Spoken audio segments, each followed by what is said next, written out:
কি হয়েছে? এরকম করে পালাইছো কেন? কোনো সমস্যা? অনেকগুলো সমস্যা। প্রথম থেকে বলি, হ্যাঁ। সমস্যা নাম্বার 1, আমি একটু লজ্জা পেয়ে দিচ্ছি। প্রথমবার কোনো মেয়ের সাথে দেখা করতে আসছি তো হাত পা কাঁপতেছে। আমার বিশ্বাসই হইতেছে না যে আমার একটা গার্লফ্রেন্ড আছে। হাঁটায় কান্না আসতেছে, আবেগ কাজ করতেছে ভিতরে, খুব কেমন যেন অস্থির অস্থির লাগতেছে। আমি এখানে কান্না উচিত কিনা এটাও বুঝতেছি না, কনফিউশনে পড়ে গেছি। তুমি যে বদমেজাজি আর বাচাল এটা এতদিন জানতাম, কিন্তু তুমি তো আসলে একটা সিনেমা। তোমার পয়েন্ট কাটা গেছে, কত? -10 পয়েন্ট কাটা। -10? কত কাটলা এখন পর্যন্ত? প্রথমে হলো তোমার -5, তারপর গেল -10, তারপর -15, তারপরে আবার -10। কত? 35, 40। 40? ইয়াল্লাহ, তুমি তো মাইনাসে পুরা কানাডারও ছাড়া যেতেছ। সমস্যা নাই, প্লাসে বাংলাদেশে চলে আসবো। তুমি একটু আমার উপর বিশ্বাস রাখো। -50 গেলে আমার সাথে জানা দিবা, এরপর আর মাইনাস হতে থাকবে। শুধু প্লাস করবো, প্লাস করবো, প্লাস করবো, আর প্লাস করবো। এসএসসি তে কি পাইছে? প্লাস নাকি golden A plus? Auto pass. এই জন্যই অবস্থা। পড়ালেখা করো নাই, বুঝতামই না খালি। তারপরে বুঝে খাবা? আমি চটপটি ফুচকা খাই না, বলছি না? ভুলে গেছো না? না, মনে আছে। তাহলে কি রেস্টুরেন্টে বসবা? স্টুডেন্ট মানুষ রেস্টুরেন্টে বসাবে? জানি তো পকেটে টাকা পয়সা নেই, বসাইতে হবে না রেস্টুরেন্টে। কিছু খাবো না, চাই হাঁটি, সামনে হাওয়া বাতাস আছে, একটু বাতাস খাই। আমি বড় চাপ মুক্ত এলাম। এটাও একটা টেনশন ছিল দৌড় দেওয়ার।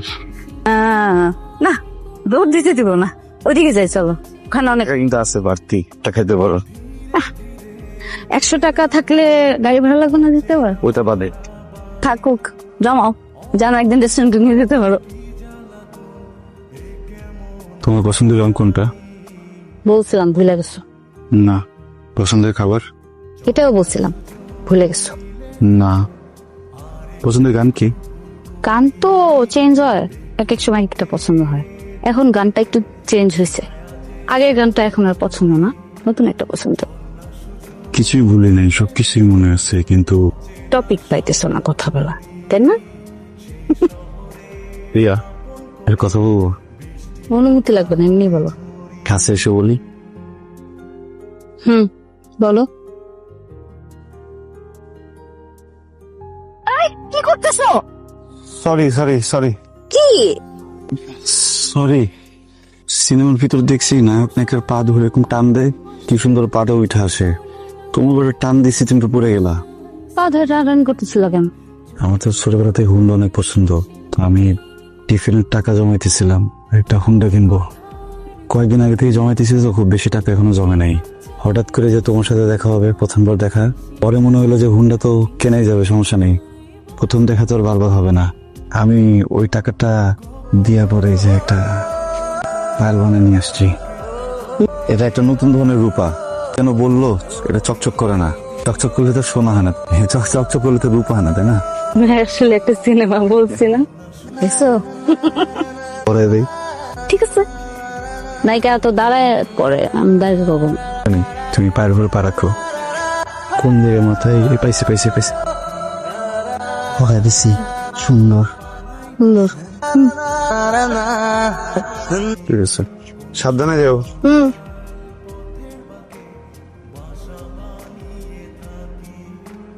কি? আমি তো তোমার একটু ঠকাইছিলাম। ফেসবুকে যখন ভিডিওতে কথা বলছি, ফিল্টার দিয়ে ফর্সা হয়েছিলাম, সামনাসামনি তো অত ফর্সা না। তুমি কি আমি চলে যাওয়ার পরে গায়েব হয়ে যাবো নাকি? না, হব না। সত্যি সত্যি। যাও, হাসছে বলো, গায়েব হবো না। বলতেছি, যাও। এইভাবে শোয় না, ঠিক মতো হাসছে বলো না। তো যাও, শুয়ে বলো না, যাও। এই যে আমার চোখ, নাক, ঠোঁট, মাথা, চুল সবকিছু ছুঁয়ে বলতেছি, গায়েব হবো না। কিন্তু এখন না গেলে গায়েব হয়ে যাবো। দৌড় দৌড় দৌড়। হ্যালো সোনা, সরি আমি যে বাথরুমে ছিলাম ফোনটা ধরতে পারিনি, তোমার মেসেজ পাইছি। আচ্ছা শোনো, আমার তো আবার পরীক্ষা আছে, আমি কিভাবে আসবো এটা নিয়ে টেনশনে আছি, বুঝছো? একটা কাজ করবো নাকি, তুমি কি রেডি হওয়ার পরে নিজের একটা ছবি তুলে আমার পাঠাবা, তাহলে আমি দেখলাম তোমার কেমন লাগে। প্রথমবার এরকম লাল শাড়ি পরবো, কত কিছু প্ল্যান করছিলাম। অসুবিধা নেই, পরের বছর হবে না। সমস্যা নেই বাবা, তাহলে কাজ করি, আমি দেখতেছি। হ্যাঁ, আমি একটু সময় দাও। কোনো কিছু করা লাগবে না, এক্সাম অনেক গুরুত্বপূর্ণ, ওইটা মনোযোগ দিয়ে তা, ঠিক আছে? পূজা তো প্রত্যেক বছরই হয়, এক্সামটা সবসময় আসবেন না। পরের বছর পূজাতে আমরা। কিরে, কোনে কার সাথে কথা বলস? দাদা ওই বান্ধবীর সাথে। এদিকে আয়, তোর সাথে কথা আছে। কলেজে যাস ঠিকঠাক মতো, লেখাপড়া করস? করি দাদা। কিন্তু আমি তো শুনি উল্টাপাল্টা কথা, কার সাথে নাকি ঘুরে বেড়াস। কলেজে তোর ফ্রেন্ডস থাকতেই পারে, সেইটা যেন বান্ধবী পর্যন্তই থাকে, বন্ধু যেন না হয়। দেখি মোবাইলটা দে, দে। পাসওয়ার্ড দিয়ে রাখছিস কেন? বল। তোর ফোন আসছে। হ্যালো, ওরে আটকা, আমি আসতেছি। আচ্ছা, আমি আসতেছি। এই ফোনটা দে, ফোনটা দে। সারাদিন ফোন না চেপা, একটু পড়াশোনা মন দিস, ঠিক আছে? পড়া শেষ করে তারপরে ফোন দিবি। রিয়া, তুই এদিকে আয় তো মা। জি বাবা। আয়, বস। শোন রে মা, তুই তখন বড় হইছস, ভালো মন্দ বুঝতে শিখছস, বিদ্যান হইছস। জীবনে এমন কোনো কাম করিস না যেন তোর বাবা আর উঁচু মাথা দা নিচু হয়ে যায়। এই যে তোর প্রদীপ কাকা, ওর মায়াডা এক সেরার লগে ভাইগে গেছে দেখে পর্যন্ত ওর মন্দিরে ঢুকবার দেয় না, অথচ এই গ্রামের মানুষ আর অনেক সম্মান করে, তারাই ভালোবেসে আমার এই মন্দিরের প্রধান বানাইছে। জীবনে এমন কোনো কাম করিস না রে মা, যেন আমি সমাজে মুখ দেখাইতে না পারি। আমি মইরা যাবো রে মা, সত্যি আমি মইরা তো। বান্ধবী, এই হেল্পটা করতে হবে বান্ধবী। আমি কিন্তু বাসায় বলছি যে আমি পিকনিকে যেতেছি, তুই আসিস সাথে। আমার ওর সাথে দেখা করাটা খুবই জরুরি, যাইতেই হবে, কিছু করার নাই। আসুন, বাসা থেকে যদি তোরে ফোন দেয় মা, তুই বলবি যে আমি ওয়াশরুমে গেছি বা বাইরে আসি, একটু দূরে আসি, তারপর পরে কনফারেন্স খুলে আমরা একটু ব্যবস্থা করি মনে। হ্যাঁ, একটু ম্যানেজ। খবরদার এর মধ্যে কিন্তু আমার বাড়ির আশেপাশ দিয়েও আসবে না।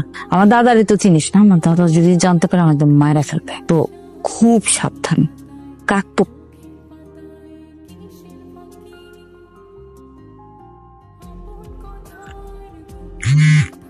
হ্যালো হ্যালো বাবু, তুমি ফোন দিতেছ না কেন? আমি দেখি। এই কি হয়েছে তোমার, শরীর খারাপ নাকি? না, আমার মনে কেমন যেন কামড় দিতেছে, তুমি ফোন না ধরার পর থেকে না খুব খারাপ লাগতেছে। তুমি একটু ভিডিও কলে এসো তো। Video call? তুমি একটু ভিডিও কলে এসো। একটু পরে কথা বলবি। Video call? আমি তোমার বলছি না ভিডিও কল আসো, তুমি ভিডিও কলে এসো। এই তো তোমার চেহারা ডাক কিসের প্রিয়া? চেহারা কি হয়েছে তোমার প্রিয়া? কি হয়েছে তোমার? তুমি কাঁদতেছো কেন? কি হয়েছে তোমার, বলো আমারে। কি হয়েছে বলতেছো না কেন? কি হয়েছে তোমার? হ্যাঁ, কাঁদতেছো কেন, বলো আমারে। দাদা জেনে গেছে তোমার আমার কথা।